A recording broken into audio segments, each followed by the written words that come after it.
private wealth manager is someone who professionally helps high net worth investors and families manage their money. And with me is David Fagan, a publisher and also publicist, and the president of Top Talent Agency. And then also Frank Song, who is a private equity investor as well. So you have a pretty unique story. I don't think I quite appreciated it. It was outlined in Forbes, right? I mean, from Walmart to Wall Street. I mean, tell me your personal story. Yeah, happy to do that, Jane. Well, first of all, thank you for having me on the show. It's really an interesting story that's really picked up a lot of traction and attention, and honestly, it's been very humbling and honestly very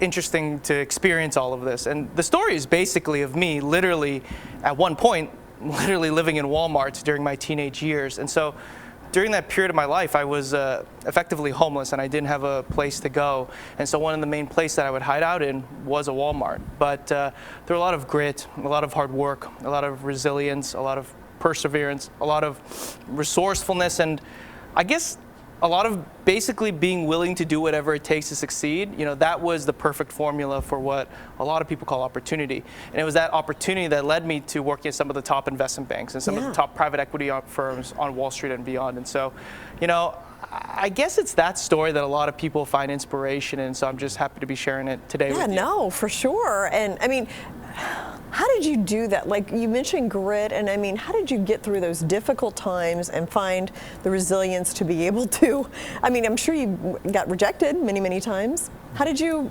summon the courage to continue? That's a great question. I really look at my time when I was homeless with a positive lens rather than a negative lens. And the reason is because it was actually one of the biggest superpowers I had on Wall Street and beyond, because when you have nothing to lose, and you have only up to go. So it actually strips away a lot of the fear, or a lot of things that hold you back generally. And so, it really helped me become the full version of myself, performance-wise, and just not worrying about what people thought and just being fearless, right?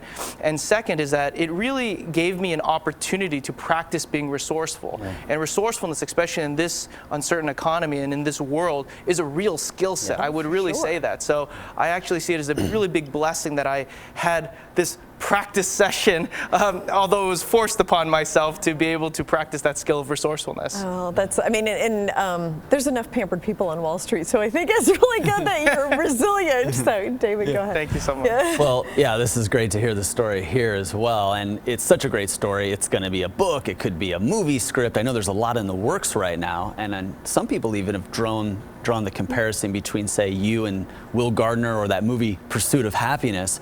How do you feel when that gets brought up? Well, David, I have heard that a lot.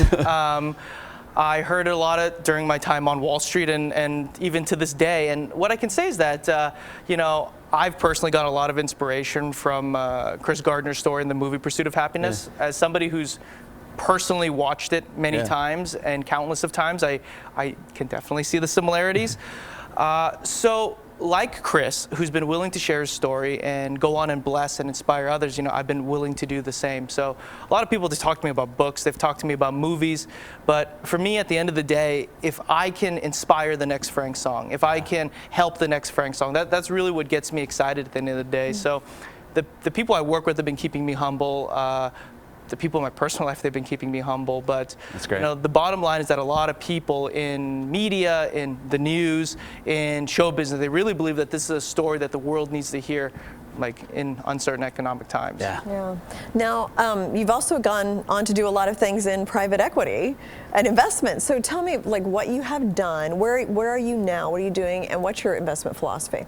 Yeah, my investment philosophy is really, really focusing on the fundamentals, because for me, the fundamentals never fail. Another big, interesting kind of area that I believe in is really about systems and watching history. I know a lot of these concepts may seem traditional, but that's kind of where a lot of my investment philosophies come from. So a lot of times when people think about having a successful business model or a successful investment, right?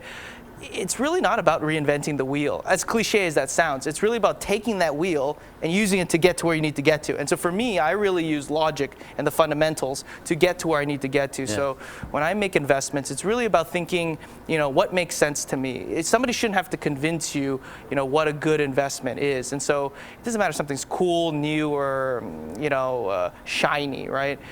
Because for me, I would rather be a prince for life than a king of a moment.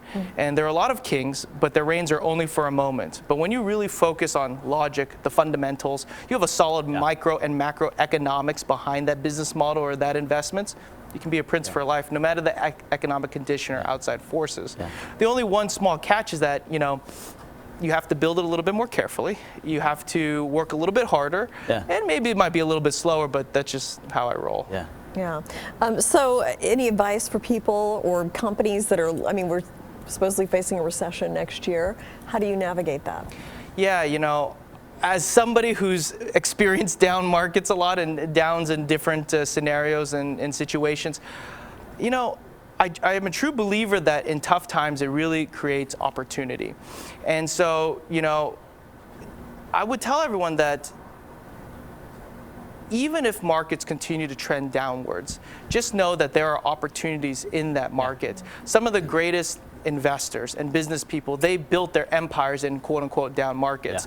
And so if these markets do continue to trend downwards, people are making money in those markets, some of the best investors. So, as somebody who's experienced down markets, I really notice there's two kinds of individuals. The first kind of individual is like, I'm down and out. And the second type of individual is like, well, let's discount and shop, right? And so my best advice to somebody is, and we talked about the fundamentals a lot, I really practice what I preach, is it's really the fundamentals, which is, how do you perceive the situation, right? We can talk about technicals, charts, financial models, graphs. All that granular detail is important to some degree, right? But at the fundamentals, how do you perceive this down market? So if you perceive this down market as I'm getting beat down, this is happening to me, I need to wait it out, then you won't see that opportunity, whereas others see that opportunity. For me, you asked a lot about my background and my personal story. And so, I can connect it with that as well, which is when I was homeless, which was kind of like my down market, right? I truly didn't see it as, I'm just getting beat down and I need to wait it out. I sat there and I said, okay, well, this is happening to me. This is happening. So I'm need to use this opportunity to practice being resourceful, practice doing more with less, use it as an opportunity to be more creative, more clever, bolder, and so that's the kind of, at least my personal answer to that. Yeah. Well, thank you. It's an absolutely fascinating story, and thank you, David, and I look forward to the book. Thank you so much. Yeah. Thanks, Frank. Likewise. Thank you. Thanks, sir.